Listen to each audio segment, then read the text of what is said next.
السلام علیکم ورحمۃ اللہ وبرکاتہ. آپ یوٹیوب چینل دیکھ رہے ہیں. میں اکرم خورشید ہوں. میں مسجد میں نماز پڑھ رہا تھا ظہر کی 2 ایک دن پہلے، راؤنڈ اباؤٹ پرسوں کی بات ہے. تو عموماً تقریباً روز ڈیلی بیسس میں تعلیم ہو جاتی ہے فضائل اعمال کی بک سے. تو اس میں جو تعلیم کر رہے تھے انہوں نے ایک بات بولی. انہوں نے بتایا کہ ازواج مطہرات نے کیسے حضور اقدس صلی اللہ علیہ وسلم کی ہیلپ آؤٹ کیا اسلام کو پھیلانے میں. تو اس پہ مجھے کو نیپولین نے آئی تھنک سو بولا تھا کہ تم مجھے اچھی مائیں دو، میں تمہیں اچھی قوم دوں گا. یہ نہیں بولا تھا تم مجھے اچھے باپ دو، یہ نہیں بولا تھا کہ تم مجھے اچھے دادا دادی دو، اچھے نانا نانی دو. اس نے کہا تھا تم مجھے اچھی مائیں دو، میں تمہیں اچھی قوم دوں گا، اچھی نسل دوں گا. تو حضرت خدیجہ رضی اللہ عنہ نے بڑا ساتھ دیا حضور اقدس صلی اللہ علیہ وسلم کا. تو ایک دم موقع پہ حضرت عائشہ نے فرمایا یا رسول اللہ آپ کو خدیجہ سے بہت پیار ہے. حالانکہ حضرت عائشہ سے بہت پیار تھا رسول وسلم کو. تمام ازواج مطہرات میں جو خدیجہ کے بعد آئیں تو ان میں حضرت اقدس صلی اللہ علیہ وسلم کو جو سب سے زیادہ پیار تھا آپ کو حضرت عائشہ سے تھا. تو حضرت عائشہ کے جب یہ الفاظ سنے نا حضور صلی اللہ علیہ وسلم نے تو چہرہ لال ہو گیا. کہا عائشہ آئندہ خدیجہ کے بارے میں مت بولنا، مجھے یقیناً اس سے بہت پیار ہے. اس نے میرا اس وقت ساتھ دیا جب میرے دین کی نفی کی جاتی تھی، مجھے پتھر مارے جاتے تھے، میں تھک کے آتا تھا گھر مایوس ہو کے. مایوس تو نہیں خیر لفظ استعمال کرنا چاہیے، تھک کے آتا تھا گھر تو وہ میرا انتظار کرتی تھی اور مجھے حوصلہ دیتی تھی، مجھے ہمت دیتی تھی. اس نے ایک وقت پہ اپنی ساری کمائی مجھ پہ لگا دی. تو اللہ پاک نے حضرت جبرائیل کو بھیجا تو پوچھا عائشہ سے خدیجہ سے پوچھو کیا راضی ہے. تو حضرت خدیجہ نے کہا میں راضی ہوں اور کچھ نہیں گھر میں چھوڑا اسے. تو اس کے بارے میں بات نہ کیا کرو، وہ میرے اچھے وقت دکھوں کے وقت کی ساتھی ہے، تم سب تو اچھے وقت میں آئی ہو. تو یقینی بات ہے اچھی مائیں یہ بہت بڑی دلیل تو نہیں ہے، لیکن ایک اچھی بیوی ہی اچھی ماں ہوتی ہے. آج کل کی بیوی کو ٹک ٹاک سے ٹائم ہی نہیں ملتا.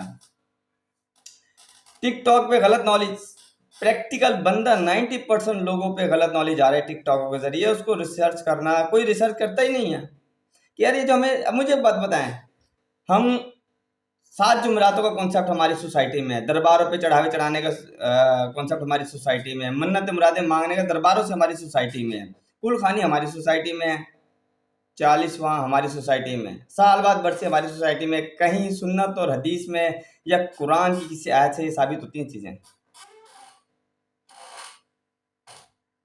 کہیں نہیں ثابت ہوتی. تو ہم تحقیق کرتے ہی نہیں. اور تو لڑکی کیا تحقیق کرے گی جو ٹک ٹاک کے لے کے بیٹھی ہوئی ہے 24 گھنٹے، فیس بک لے کے بیٹھی ہوئی ہے ہو اور وہ دیکھ رہی ہے کہ میرے کیا حقوق ہیں، میرے کیا حقوق ہیں. اس کو یہ سکھائی نہیں جا رہا کہ تیرے میاں کے کیا حقوق ہیں تجھ پہ.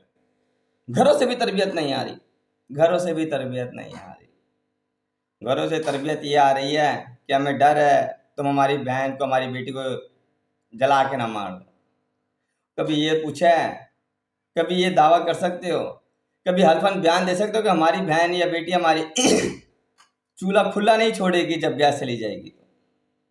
جو عموماً ایک کامن سی بات ہے ہماری سوسائٹی میں کہ ہم ایک ایسے معاشرے میں رہتے ہیں جب گیس چلی جاتی ہے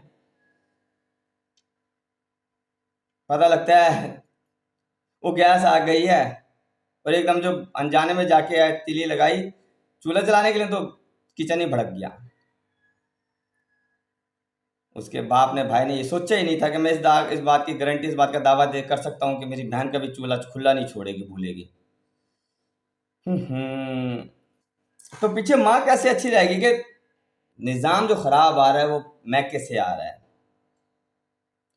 اور حضور اکرم صلی اللہ علیہ وسلم کی حدیث یاد آ گئی مجھے، کمی پیشی اللہ پاک معاف کریں، کہ اگر فاطمہ چوری کرے گی ہاتھ فاطمہ کے بھی کٹیں گے. بڑا مشکل کام ہے، بہت مشکل کام ہے یہ کہنا کہ میری بیٹی میکے کو جا کے سسرال میں بسانے کی کوشش کر رہی ہے. اس کو تربیت یہ دوں کہ بیٹی تو نے میکے کو جا کے سسرال میں نہیں بسانا، سسرال میں ایک اچھی نسل تیار کرنی ہے. لیکن ہم آج اس دور میں رہ رہے ہیں جہاں کنسیپٹ یہ پیدا ہو رہے ہیں کہ 3 روٹی خاطر میری بیٹی کسی کے بچے کیوں پالے. اوے اللہ کے ولی، وہ کسی کے نہیں پال رہی، وہ اپنے بچے پال رہی ہے، وہ اس نسل کو پال رہی ہے. جس کو باپ ذرا سی سختی کر دے، میاں ذرا سی سختی کر دے، تو وہ اپنی اولاد کو بتاتی ہے کہ تمہارے باپ نے دیکھو میرے پہ سختی کی ہے، اور باپ سے متنفر کر دیتی ہے. یہ کیا نسل پر وہاں چڑھے گی؟ صحابہ کرام نے ایسے جو صحابہ کرام کی بیویاں تھیں انہوں نے ایسے نسل کو پروان چڑھایا. ہو اللہ ہمارے معاشرے کی مائیں اچھی کرے، اور ایسی مائیں جو اس کانسیپٹ پہ ہیں، ایسے والدین جو اس کانسیپٹ پہ ہیں، اللہ انہیں ہدایت ہے. ہدایت نہیں تو پھر ایسی لڑکیوں کی شادی نہیں ہونی چاہیے، کرنی نہیں چاہیے پھر شادی. آپ کیوں ان کا بھی حق مار رہے ہیں جو ایسی نہیں ہیں؟ اللہ ہمیں ہدایت دے، ہمیں اپنی اصلاح اور اپنی نفی کرنے کی توفیق اور ہمت عطا فرمائے. اچھی مائیں بہت ضروری ہیں.